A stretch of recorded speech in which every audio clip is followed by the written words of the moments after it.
Welcome. Today we'll learn how to find the maximum and minimum elements of an array with the minimum number of comparisons. Given an array of 3, 5, 1, 8, 2, 7, 6, 4, our task is to find both the maximum and minimum elements using the least number of comparisons.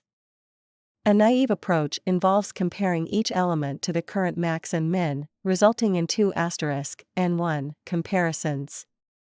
But we can do better. Let's see the naive approach solution.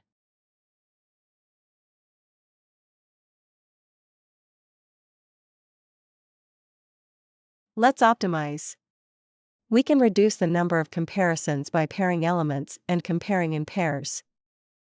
Step 1. Initialize two variables, global_max and global_min. If n is odd, initialize with the first element. If n is even, initialize by comparing the first two elements. Step 2. Compare elements in pairs and update global_max and global_min accordingly. After all comparisons, we find that the maximum is 8 and the minimum is 1.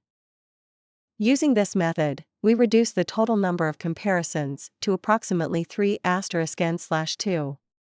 Thank you. Stay connected with Learn with AI.